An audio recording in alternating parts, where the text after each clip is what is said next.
Okay so students clear with that આપણે descriptive part અત્યારે discuss કરી રહ્યા છીએ સો ચેપ્ટર નંબર 1 ઉપર આવી જાવ nature objective and scope of audit question number 2 point number A professional skepticism ઉપર સ્ટુડન્ટ ક્વેશ્ચન છે આ ક્વેશ્ચન ને સ્ટાર્ટ કરતા પહેલા બીજી એક વાત કરી દઉં સ્ટુડન્ટ્સ ચાહે કોઈ બી ક્વેશ્ચન હોય એનું કોઈ પ્રી ડિફાઇન આન્સર નથી હોતો ઘણી વખત તમે એટલા માટે જ મેં તમને અસાઇનમેન્ટ્સ આપેલા કે તમે મોડ્યુલ રીડ કરો so that you come to know કે આવા પ્રકારના ક્વેશ્ચનને મારે આ રીતે રિપ્રેઝન્ટ કરવો જોઈએ હવે તમને ક્વેશ્ચન પૂછવામાં આવે છે પ્રોફેશનલ સ્કેપ્ટિઝમ ઉપર પહેલા ક્વેશ્ચન રીડ કરું પછી I will explain you professional skepticism refers to an attitude that includes an questioning mind being alert to the condition which may indicate the possible misstatement due to the error and fraud and a critical assessments of the audit evidences.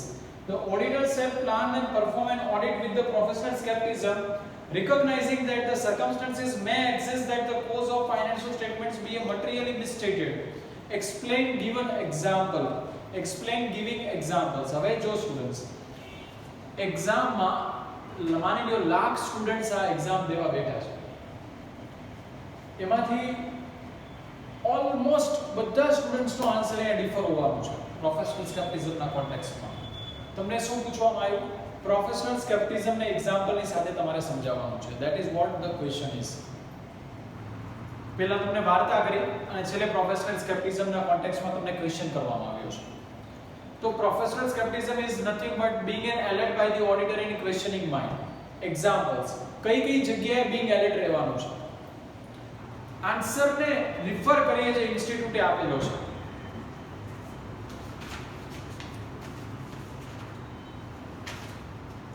Page number 13 ઉપર the auditor shall plan and perform an audit with the professional skepticism recognizing that the circumstances may exist that the cause of the financial statements to be materially misstated. Professional skepticism includes the being alert for example. Professional skepticism being an alert for example. First, audit evidences that contradicts the other audit evidences.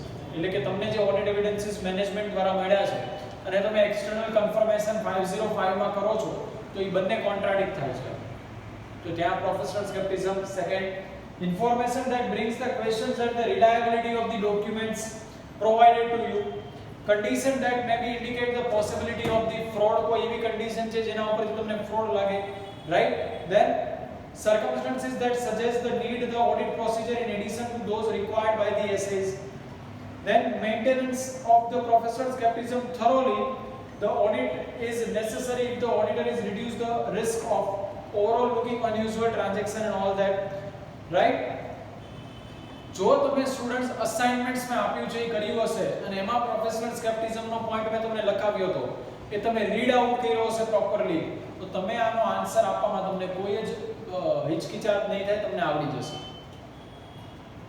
એટલે જ મેં પહેલા જ lecture શરૂ કરતા પહેલા કીધું કે આ ત્રણ રામબાણ તમારા તીર કાંઠામાં હોવા જોઈએ અને ચોથું છે હું આજે તમને આપું છું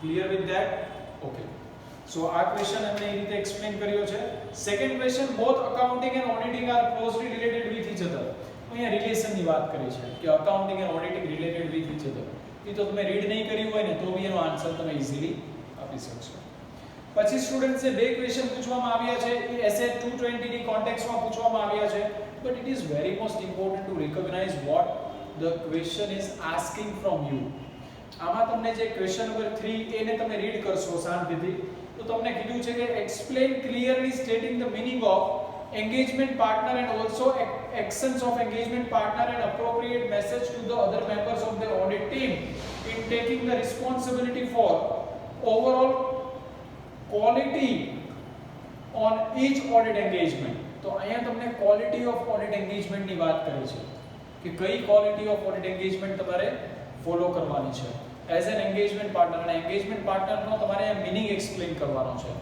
તો એસએ 220 ના કોન્ટેક્સ્ટમાં આ ક્વેશ્ચન પૂછવામાં આવ્યો છે હવે સ્ટુડન્ટ્સ આ ક્વેશ્ચનને બહુ ઈઝીલી ખાલી પેલા મીનિંગ આપીને કઈ કઈ વસ્તુમાં તમારે ક્વોલિટી મેઝર્સ કરવાની છે એ સમજવાની છે થર્ડ એની પછીનો જે ક્વેશ્ચન છે એમાં purpose of monitoring the compliance with the quality control policy and procedure એની વાત કરી છે સ્ટુડન્ટ્સ એક વસ્તુ તમને કહી દઉં કોઈ પણ ડિસ્ક્રિપ્ટિવ ક્વેશ્ચનને સમજવામાં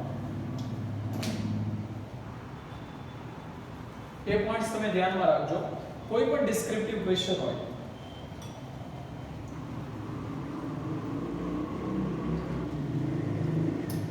તમે સૌથી પહેલા એ જોઈ લો what the question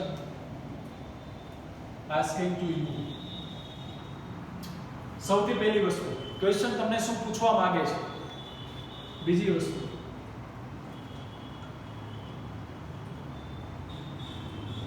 how to write. how to write ના અલગ અલગ પ્રકાર પડશે students. Number 1 to the point. Professional skepticism ની વાત કરીને એક્ઝામ્પલ ની વાત કરી. એક્ઝામ્પલ આપું છું. આ પ્રોફેશનલ સ્કેપ્ટિઝમ નો ક્વેશ્ચન આવ્યો એન્ડ એક્ઝામ્પલ તમને પૂછવામાં આવ્યા. તો સિમ્પલી પેલા પ્રોફેશનલ સ્કેપ્ટિઝમ નો મીનિંગ આપી દીધો અને એક્ઝામ્પલ લખી નાખ્યા. ક્વેશ્ચન 4 માર્ક નો છે તો મીનિંગ આપ્યા પછી એટલીસ્ટ 5 to 6 એક્ઝામ્પલ લખી નાખવાના for getting the good marks. Second things, એક આવા પ્રકારના ક્વેશ્ચન આવે જે ટુ ધી પોઈન્ટ હોય. આની પછીનો જે ક્વેશ્ચન આપણે ભણ્યા એ બી ટુ ધી પોઈન્ટ હતો, જે એસએ 220 ના કોન્ટેક્સ્ટમાં હતો. એમાં બે વસ્તુ તમને પૂછવામાં આવી હતી. પહેલા તમને પૂછવામાં આવ્યું કે એન્ગેજમેન્ટ પાર્ટનરનો મીનિંગ કયો, અને પછી ક્વોલિટી મેઝરમેન્ટની વાત કરવામાં આવી. તો એથી ટુ ધી પોઈન્ટ આન્સર થયો. તો એક પ્રકાર થઈ ગયો, ક્વેશ્ચનનો એક પ્રકાર છે ટુ ધી પોઈન્ટ. અચ્છા, હવે સ્ટુડન્ટ્સ એવી રીતે તમને દરેક ચેપ્ટર વાઇઝ ક્વેશ્ચન્સ આપેલા છે, એને તમારે રિફર કરવાના છે. બીજો પ્રકાર આપવામાં આવ્યો છે ચેપ્ટર નંબર 10 માં, કંપની ઓડિટમાં આવી જાવ બધા. એની ઉપર ચેપ્ટર નંબર 9 છે, એને એકવાર જોઈ લઈએ. Audit of items of financial statement. તો એમાં trademarks, copyrights, investments of charitable institution, contingent assets અને લીઝહોલ્ડ રાઇટ્સ. આ ચાર તમને પૂછવામાં આવ્યું છે. એમાં તમારે જે મેનરમાં લખવું એ મેનરમાં લખી શકો છો. બને ત્યાં સુધી I will suggest you કે ઓડિટ ઓફ વેરિયસ એન્ટિટી વાળું જે ચેપ્ટર છે એમાં આ રીતે એરો કરીને 1 2 3 પોઈન્ટ લખો. એરો કરીને માર્ક્સ આપીને 1 2 3 4 5 verification. Suppose verification of charitable, એટલે તમે ચેરિટેબલ ઇન્સ્ટિટ્યુશન લખો છો, ચેરિટેબલ ઇન્સ્ટિટ્યુશન, તો આ ફોર્મમાં તમે એનો આન્સર આપો. બરોબર કે પહેલા તમે શું વેરીફાઈ કરશો, પછી શું વેરીફાઈ કરશો, થર્ડ શું વેરીફાઈ કરશો, in this sequence. Clear with that? Okay. પછી જે પ્રકાર આવે એ કેસ સ્ટડીનો પ્રકાર આવે, જે તમને કંપનીઝ ઓડિટમાં જનરલી પૂછવામાં આવે છે. રાઈટ? કેસ સ્ટડી પ્રકાર આવી જાય એની અંદર કંપની ઓડિટમાં. Question number 21, rule 3 of company auditor rule 2014 ની વાત કરી છે કે prescribe the manner and procedure of selection and appointments of auditor in detail. Students, આ રૂલ 3 તમને ખબર હોવી જોઈએ. રાઈટ? એ તમે એક વખત રિફર કરી લેજો. I will explaining you in the context of audit committee section 177. right? Manner and appointments of the auditor, એ મેં તમને ત્યારે સમજાવી દીધું સ્ટુડન્ટ્સ. એ જ વસ્તુ અહીંયા સિલેક્શન એન્ડ અપોઇન્ટમેન્ટ્સ ઓફ ઓડિટર ની વાત ડિટેલમાં તમને પૂછવામાં આવી છે. 22, at the AGM of HDB Private Limited, Mr. R was appointed as a statutory auditor and he however resigned after 3 months. 3 મહિનામાં રિઝાઇન આપી દીધું. રિઝાઇન આપે એટલે immediately section 139 subsection 8 casual vacancy તમારા મગજમાં આવી જવી જોઈએ કે રેઝિગ્નેશન ફાઇલ થયું, કેઝ્યુઅલ વેકન્સી અરાઇઝ થઈ ગઈ. Okay. The board of director has appointed Mr. L as a statutory auditor in the board meeting within 30 days. Comment on the matters with the reference to the provision of Companies Act 2013. હવે student, જ્યારે આવા પ્રકારના question આવે ને ત્યારે please focus on it. શાંતિથી ધ્યાન આપજો. તમને કમેન્ટ કીધું છે, તમને એમ નથી કીધું કે તમારે શું કરવાનું છે.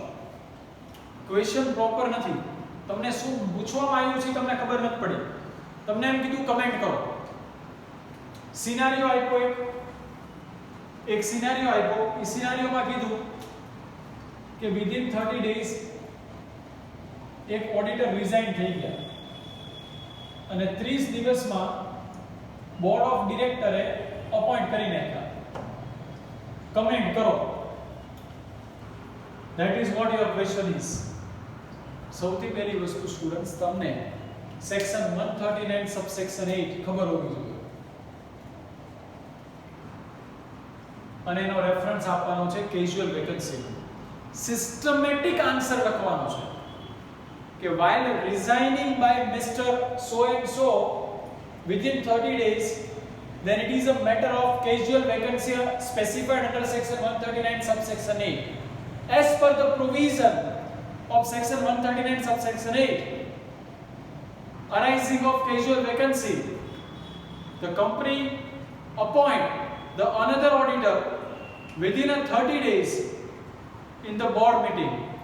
After appointing by passing the ordinary resolution, after appointing the another auditor in the place of the existing auditor, that auditor hold the office till the conclusion of the AGM. After appointing, within 3 months, take a rectification or take a approval from the shareholders. આ procedure આપણે ભણ્યા હતા. હું કઈ મારી મજા આવે એવી વાત તો કરતો નથી, સેક્શન 139 8 ની જ વાત કરું છું. એ તમે પહેલા પ્રોવિઝન સમજાવી દીધી, પછી તમારે સિનારિયો લખવાનો. મેં કહી દીધું પહેલા કે કેઝ્યુઅલ વેકન્સી આમાં એપ્લિકેબલ થાય છે ને કેઝ્યુઅલ વેકન્સી શું કહેવા માંગે છે એ પહેલા મેં એક્સપ્લેન કરી દીધું. અને પછી એક્ઝિસ્ટિંગ જે કન્ટેન્ટ છે જે તમને પૂછવામાં આવ્યો છે એના ઉપર મેં લાઈટ નાખી કે in this given case this company appointed within 30 days so and so auditor instead of due to the casual vacancy arise, but within 3 months it's need to be take the approval from the shareholders in EGM, suppose extraordinary general meeting, and that newly appointed auditor holds the office until the conclusion of the next AGM, immediately next AGM. આમ answer present કરવાનો છે, આનો comment આમ આપવાની છે. સમજાણી methodology? અચ્છા, હવે એનો ઇન્સ્ટિટ્યૂટનો આન્સર રીડ કરીએ એટલે વધારે ક્લેરિટી આવશે. આવી જાવ 22 ઉપર.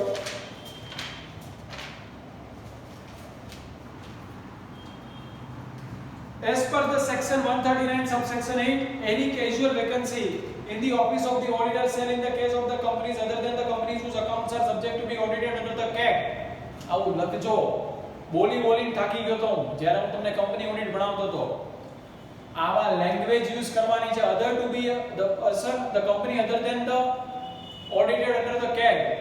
તમે જોવો જે લેંગ્વેજ યુઝ કરે છે ઇન્સ્ટિટ્યૂટે, subject to the audit of the auditor appointed, હોતું કઈ નથી, કોઈ ટેકનિકલ વર્ડ નથી હોતા. હરીફરીને ઈ જ વાત કરે છે, પણ લખવું પડે.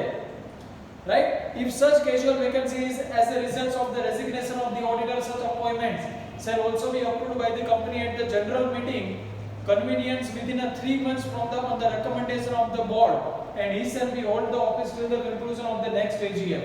Further, as per section 114 subsection 2, the auditor who has resigned from the company shall file within 30 days a resignation. એટલે એની પ્રોસિજર કીધી છે અહીંયા. સેક્શન 140 subsection 2 ને પણ મિક્સ આઉટ કરી છે. એ તમે ના કરો ને, તમને ત્યારે મગજ નો ચાલે તો ચાલે, બીકોઝ ધ મેઇન ક્વેશ્ચન તમને પૂછવામાં આવ્યો છે એ કેઝ્યુઅલ વેકન્સીના કોન્ટેક્સ્ટમાં પૂછવામાં આવ્યો છે. અહીંયા આમ જોવા જઈએ તો બે ભાગ પડે છે, એટલે તમારે અહીંયા નેસેસરીલી અમુક એક્ઝામિનર્સ એક્સપેક્ટ કરે છે તમારી પાસેથી કે સેક્શન 114 સબસેક્શન 2 નો પણ તમે રેફરન્સ આપો. કેમ? કારણ કે આ ક્વેશ્ચન બે ભાગમાં ડિવાઈડ થયેલો છે, બરાબર? બે ભાગમાં, એક બોર્ડ ઓફ ડિરેક્ટર, એક અપોઇન્ટમેન્ટ અને એક રેઝિગ્નેશન. આ રેઝિગ્નેશનનો પાર્ટ છે અને પછી તમે અપોઇન્ટ કર્યા બોર્ડ ઓફ ડિરેક્ટરે. એટલે આ બંને પાર્ટને અલગ અલગ સેક્શનથી તમારે એની પ્રોવિઝન પહેલા એક્સપ્લેન કરવાની છે. તો આ તમે આન્સરમાં જોશો જે ઇન્સ્ટિટ્યૂટે આપ્યો છે સેમ પહેલા એક્સપ્લેન કર્યું છે અને છેલ્લે કન્ક્લુઝન આપ્યું છે. Clear with that? તો ખ્યાલ આવે છે કયા લોજિકથી ને કઈ સિસ્ટમથી આન્સર આપવામાં આવે છે? Okay, good. તો આ હતું સ્ટુડન્ટ્સ કંપની ઓડિટની અંદર તમને જે આન્સર આપવામાં આવ્યો છે. એની પછી question number 23, hot favourite and very most important. તમારે અત્યારે લખવું હોય તો લખી લો. સેક્શન 141 સબસેક્શન 3 ઉપર ક્વેશ્ચન હશે જ એક્ઝામ 109% છે. આઈધર ફેસ વેલ્યુનો જે આમાં પૂછ્યો છે, શેર હોલ્ડરનો, આઈધર ઇન્ડેપ્થનેસ ઉપર પૂછાશે અથવા ગેરંટી ઉપર પૂછાશે, પણ પૂછાશે. રીડ કરો ક્વેશ્ચન નંબર 23 જે તમને કંપની ઓડિટનો આપવામાં આવ્યો છે.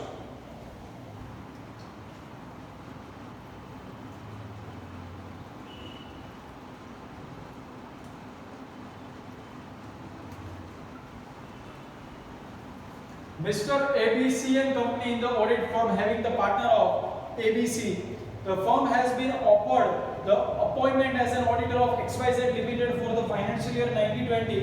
Mr. D, the relative of A, is holding 25,000 shares face value of ₹10.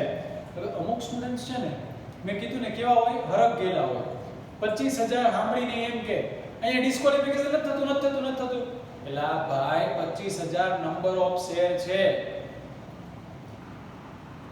આગળ વાંચવા દે મને.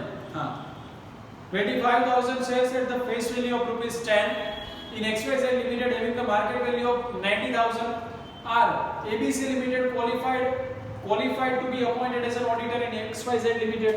અચ્છા, હવે જુઓ તમે આ સમજો, સિસ્ટમેટિકલી જાઓ. મને ખબર છે તમને આવડે છે, પણ ધ્યાનથી સાંભળજો હું શું કહું છું, કેમ કે આવડે છે એમાં જ આપણે મિસ્ટેક કરી બેઠીએ છીએ ઓડિટના પેપરમાં. ડિસ્ક્વોલિફિકેશન ઉપર ક્વેશ્ચન છે, સેક્શન 141 સબસેક્શન 3 ઉપર, રાઈટ. સૌથી પહેલા ફેસ વેલ્યુ ની વાત કરવામાં આવી છે. 1 લાખ રૂપિયા સુધી વાંધો નથી, 1 લાખ થી ઉપર પ્રોબ્લેમ છે.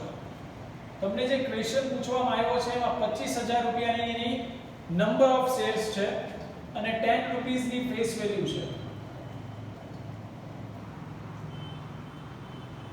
એટલે ટોટલ નંબર ઓફ શેર્સ ની જે વેલ્યુ થઈ એ 2.5 લાખ થઈ, 2,50,000.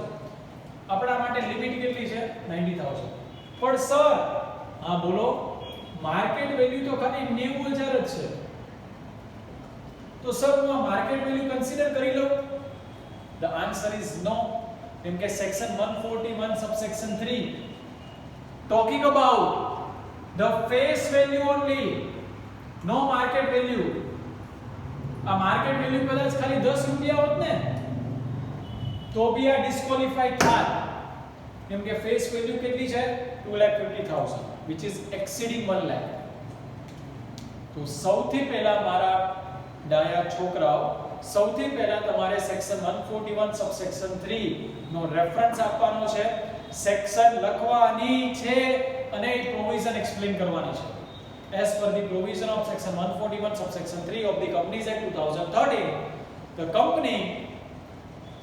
the auditor stated to be a disqualified if the relative of the auditor holds the security for the amount of face value exceeding 1 lakh rupees. In the given scenario, XYZ Limited's partner is ABC, out of which one partner's relative taking the security of ₹25,000 shares multiplied by ₹10 as a face value is equals to 2,50,000 number of shares, which is more than the limit specified in the above stated provision.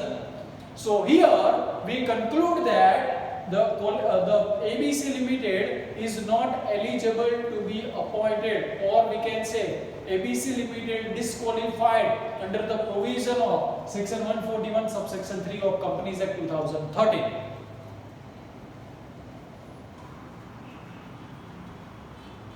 Clear? સમજાય છે કઈ રીતે દેવાનો છે answer? Okay fine. તો students આ વાત હતી જે મારે તમારી સાથે વાત કરવાની. બીજી એક વાત કરી દઉં કે પેજ નંબર 11 ઉપર જે ચેપ્ટર નંબર 13 થી જે તમને કે ક્વેશ્ચન પૂછવામાં આવ્યો છે, ક્વેશ્ચન નંબર 28 નો એ છે, એ પોઈન્ટ, એ થોડો ધ્યાન રાખજો, ટેકનિકલ છે, એ ભણ્યા નથી આપણે, ટેકનિકલ છે.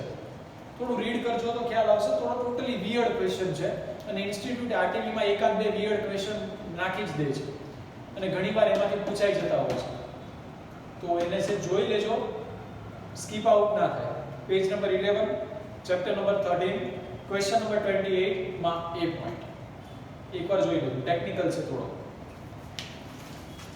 તો સ્ટુડન્ટ્સ આ સાથે હું એમટીપી નું ડિસ્કશન તમારી સાથે પૂરો કરું છું.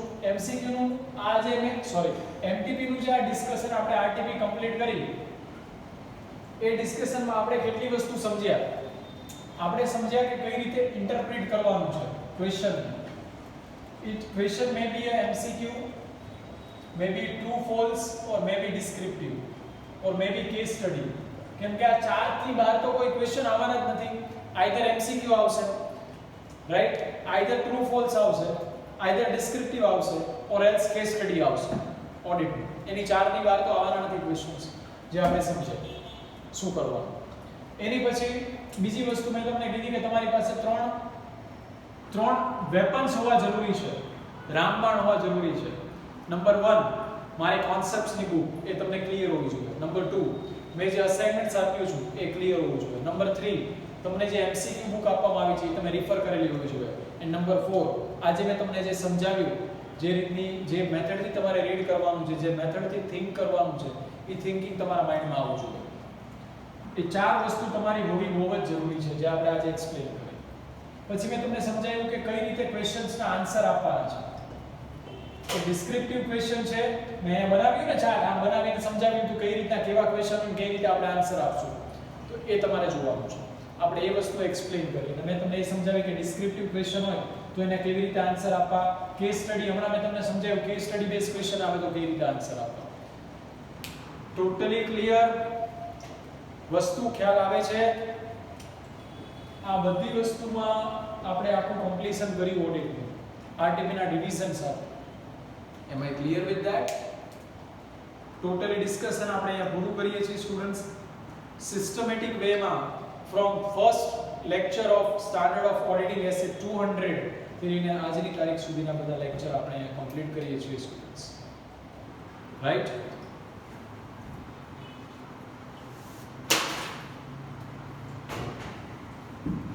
ઓકે, સો લાસ્ટલી સ્ટુડન્ટ્સ તમને એટલું જ કહીશ કે મેં તમને જે વાત કરી હતી કે લાસ્ટ મોમેન્ટ સુધી સ્ટુડન્ટ્સ ગીવ અપ ના કરતા.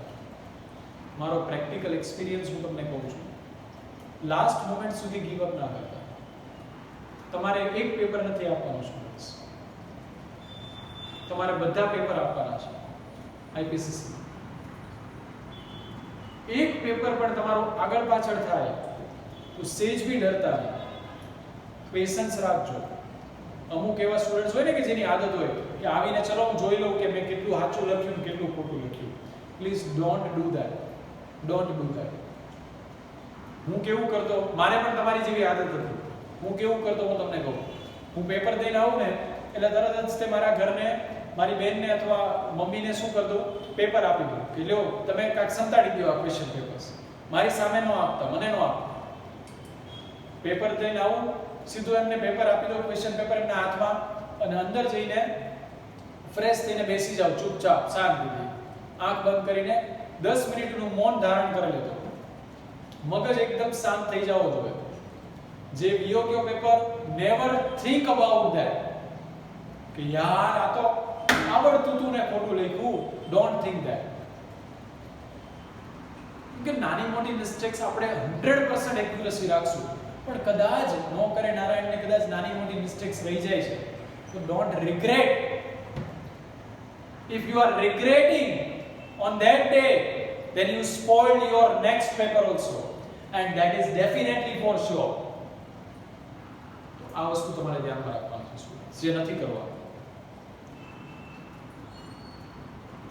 અને જે ઓડિટ માટે પ્રિપેર કરે છે, I insist them કે ધ્યાનથી સ્ટુડન્ટ જેટલું મેં કરાયું છે એટલું કરશો. then I very confident and I give you the challenge કે તો તમે આટલી વસ્તુ કરી હશે અને જો આ ચાર રામબાણ તમારી પાસે હશે તો પછી તમે ડેફિનેટલી એક્ઝિબિશન ઉપર સ્કોર કરશો ઓડિટમાં. that is for sure, right? મેં તમને જે એક્ઝામ્પલ આપ્યું ને સ્ટુડન્ટ્સ વર્ક એન્ડ ટીચર્સ વર્કનું, આ બંને ભેગું થશે, that is what your value addition is. આ બંને એકલા હશે ત્યાં સુધી આ બેયની વેલ્યુ નહીં હોય, પણ આ બંને જ્યારે ભેગા થશે ને then it will be the actual power. That is the real power. If you show the light of this power to ICI, then ICI close their eyes and ICI will awarded you via inter CA degree right now. Clear? તો આ understanding સાથે students prepare કરવાનું છે. કોઈ બી doubt છે then ask me at any time. I will be available for you, right? કોઈ પણ ડાઉટ્સ છે then free to ask me and feel free to ask me. મને ગમશે તમે મને ડાઉટ પૂછશો તો, રાઈટ? આઈ વોન્ટ્સ કે તમારે કોઈ બી ક્વેરી છે તમે મને કહી શકો છો. આ ડિસ્કશન પૂરું કરી. Now anything what you are expecting from me in addition to that, then please WhatsApp me કે સર આ બી અમારે થોડીક જરૂર છે, then I will arrange for you students. પણ એક રિક્વેસ્ટ છે, whatever the efforts I am giving you, એટલો જ એફર્ટ્સ તમારી પાસેથી મળવો જોઈએ, નહીંતર હું નિરાશ થઈ જઈશ. ઇન ધી ફોર્મ ઓફ ગુરુ દક્ષિણા આટલી વસ્તુ તમે ખાલી આપી દેજો કે જેટલો એફર્ટ્સ હું આપું છું મને એનાથી ડબલ એફર્ટ્સ તમારો જોવે છે. મારે તમારું રિઝલ્ટ જોવે છે, right? So thank you all. તમે આટલા પેશન્સલી ઓડિટને ભણ્યા, દરેક વસ્તુને સમજ્યા અને મારી સાથે આટલું કોઓપરેશન રાખવા બદલ thank you very much. We meet you again. કોઈ બી ડાઉટ છે feel free to ask me. All the best reading and wishing you a very all the best. Give the best, get the best, and wishing you all the very best students. Thank you all. Have a great future. You all have students. This is a pray I humbly doing to the God કે તમને બધાને જે ડિઝાયરથી તમે જે hard work તમે આપો છો, જે રીતે મહેનત કરો છો, એ બધાનું ફળ તમને ભગવાન આપે. આ સાથે આપણે પૂરું કરીએ છીએ students lecture. Have a nice day. Thank you to all of you. All the best again.